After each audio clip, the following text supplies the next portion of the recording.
الحمد للہ رب العالمین والصلاة والسلام علی سید الانبیاء والمرسلین اما بعد فاعوذ باللہ من الشیطان الرجیم بسم اللہ الرحمن الرحیم۔ اے محبت کرنے والے بہت ہی پیارے بیٹے، اللہ تعالیٰ تمہیں اپنی اطاعت میں لمبی عمر عطا فرمائے اور اپنے پیاروں کے راستے پر چلنا نصیب فرمائے۔ یہ بات ذہن نشین کر لو، نصیحت کے مہکتے پھول تو سرکار مدینہ صلی اللہ علیہ وآلہ وسلم کی احادیث و سنت سے حاصل ہوتے ہیں۔ اگر ان میں سے تجھے فیض مل چکا ہے تو پھر تجھے میری کسی نصیحت کی ضرورت نہیں، اور اگر بارگاہ مصطفیٰ صلی اللہ علیہ وآلہ وسلم سے تجھے کوئی نصیحت نہیں پہنچی تو مجھے یہ بتاؤ تم نے گزرے ایام میں کیا حاصل کیا۔ اے پیارے بیٹے، نبی کریم رؤوف الرحیم صلی اللہ علیہ وآلہ وسلم نے اپنی امت کو جو نصیحتیں ارشاد فرمائی ان میں سے ایک یہ ہے، بندے کا غیر مفید کاموں میں مشغول ہونا اس بات کی علامت ہے کہ اللہ تعالیٰ نے اس سے اپنی نظر عنایت پھیر لی ہے، اور جس مقصد کے لیے انسان کو پیدا کیا گیا ہے اگر اس کی زندگی کا ایک لمحہ بھی اس کے علاوہ گزر گیا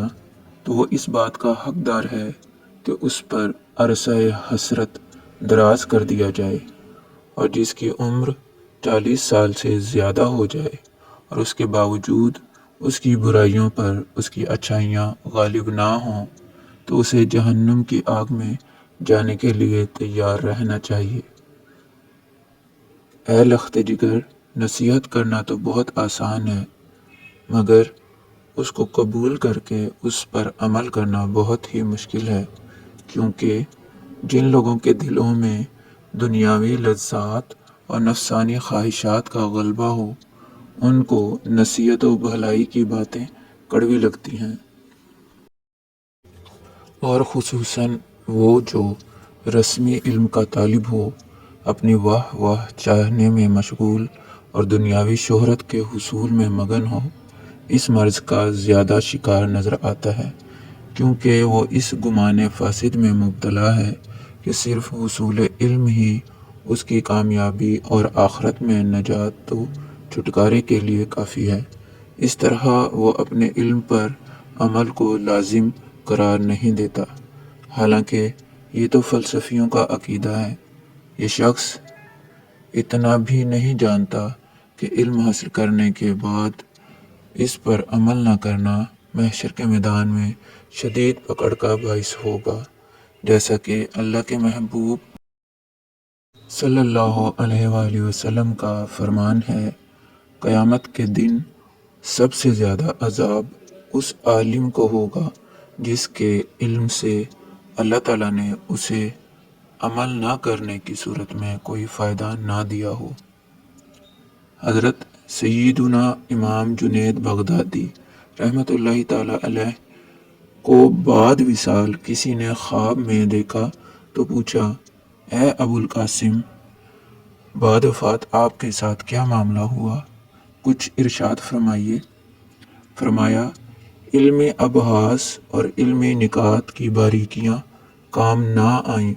مگر رات کی تنہائی میں ادا کی جانے والی نماز نے خوب فائدہ پہنچایا۔ اے نور نظر، نیک اعمال سے محروم اور باطنی کمالات سے خالی نہ رہنا، اور اس بات کو یقینی جان کے عمل کے بغیر صرف علم ہی بروز حشر تیرے کام نہ آئے گا۔ جیسا کہ ایک شخص جنگل میں ہو اور اس کے پاس 10 تیز اور عمدہ تلواریں اور دیگر ہتھیار ہوں، ساتھ ہی ساتھ وہ بہادر بھی ہو اور اسے جنگ کرنے کا طریقہ بھی آتا ہو، ایسے میں اچانک ایک مہیب اور خوفناک شیر اس پر حملہ کر دے تو تیرا کیا خیال ہے کہ استعمال کے بغیر صرف ان ہتھیار کی موجودگی اسے اس مصیبت سے بچا سکتی ہے؟ یقیناً تو اچھی طرح جانتا ہے کہ ان ہتھیاروں کو استعمال میں لائے بغیر اس حملے سے نہیں بچا جا سکتا۔ لہٰذا اس بات کو اپنی گرہ سے باندھ لو کہ اگر کسی شخص کو ہزاروں علمی مسائل پر عبور حاصل ہو اور وہ اس کی تعلیم بھی دیتا ہو، لیکن اس کا اپنے علم پر عمل نہ ہو تو اسے کوئی فائدہ حاصل نہیں ہوگا۔ اس بات کو یوں بھی سمجھا جا سکتا ہے کہ اگر کوئی شخص بیمار ہو، اسے گرمی اور صفرا کی شکایت ہو اور یہ بات اس کے علم میں ہو کہ اس کا علاج سکنجبین اور کشکاب کا استعمال کرنے میں ہے، تو انہیں استعمال کیے بغیر صرف ان کی موجودگی سے اس کا مرض کس طرح ختم ہو سکتا ہے۔ گر میں 2000 بار پیمائی تامی نخوری نما شدت شیدائی، اگر تیرے پاس کافی مقدار میں شراب موجود ہو،